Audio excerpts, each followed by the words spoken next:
When my colleague Mike Savage and I wrote our paper in 2007 called The Coming Crisis of Empirical Sociology, I'm pretty sure, in fact I know, we'd never come across the term big data. But it's clear, rereading that paper now, that that was exactly what we were talking about within that 2007 and later on a rejoinder to that, the 2009 paper. Didn't use the term big data, but we were clearly trying to alert our colleagues in the sociological profession, but in the social sciences more generally, to what we perceive to be some quite fundamental changes to the jurisdiction of sociology in particular, but the social sciences in general, challenges to their jurisdiction over claims to know the social. I think we use the term digital transactional data to refer to what we saw as the development of a huge kind of informational infrastructure that was clearly developing at the time, both within the commercial sector and within the state. Data that was being collected as a byproduct, as a digital byproduct of a range of interactions that citizens, consumers were actually having with a range of actors, and data that was being mined by the commercial sector especially, and less so by the state, and to which at that point at least social scientists were being excluded. I think going back to the 2007 paper, we probably underplayed the importance then of another form of data that's become increasingly important within big data debates, and that's data that at the time we were just beginning to learn to call Web 2.0 data, data which clearly had a digital transactional element to it, but which was also the product of what many writers, most influentially in the last few years, George Ritzer, has called prosumption, the idea that people were proactively engaging in what Ritzer would see as free labour, or what we might call plabour, playing and labouring at the same time in terms of all of the work that they were doing as a form of kind of entertainment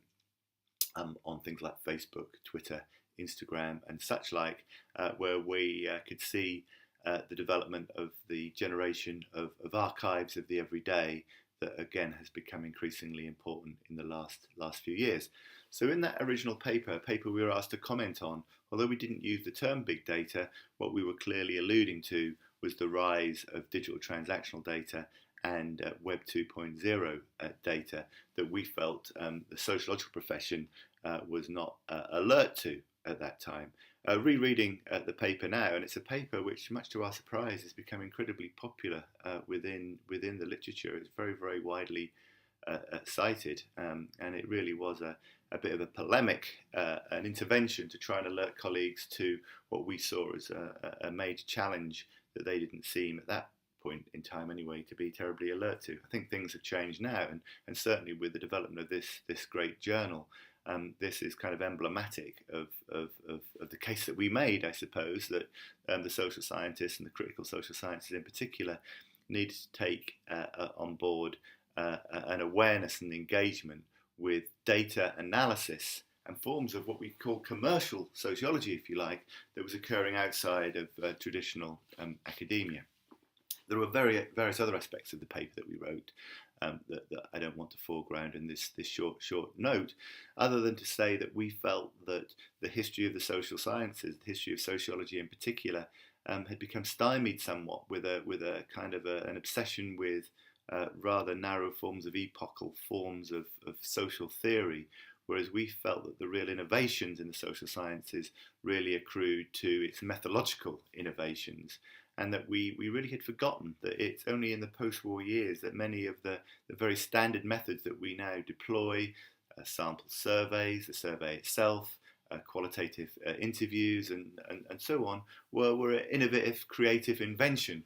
which have now been mainstreamed. And what we feel, and I think we still feel this, is that kind of creative methodological intervention that was at the very heart of the sociological imagination has been lost somewhat. So rather than just engaging in developments in social theory, and neither of us, Mike nor myself, are against social theory per se, we really think that we should be pointing our attention towards new methodological interventions, such that the sociological imagination can once can claim again some jurisdiction over the study of the social. And we've been very heartened by developments in methodological innovation by colleagues at Goldsmiths and at Warwick and at Manchester and such like, in books such as Live Methods, Inventive Methods and such like, looking at the way in which we can creatively think about studying the social. I mean, not just in terms of engagements with big data, although certainly that, but also in terms of looking at what kind of innovations might result from a thorough engagement with developments in the arts and the humanities as well. So there's a great hope there in terms of thinking about new inventive approaches to sociological research. But in the paper that we have got in Big Data and Society in this commentary, we also point towards an intervention that Mike himself has made in what has become a very infamous piece of research. Working with the BBC, the Great British Class Survey is an attempt to innovate, to actually try and create a hybrid method using some quite traditional methods of sociological research, the survey method, but on a Web 2.0 platform, and working with the BBC to generate a huge sample, a sample that has been, of course, subject to various forms of critique, but actually to use a method that's very familiar in a way that is innovative, because of course, as well as collecting the data that people respond to using that survey, the data also has a digital transactional element, allowing us to look at various really interesting pieces of information about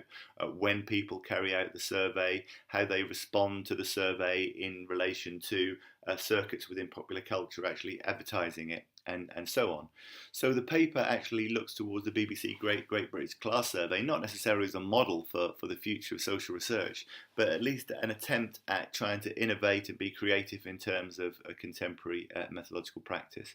So as always, it's a polemical paper that is a critical reflection upon our experience of writing that paper all the way back in 2007, nearly 7 years ago now, which we hope that you will find interesting and engaging, and we look forward to your reactions to the paper. Thank you.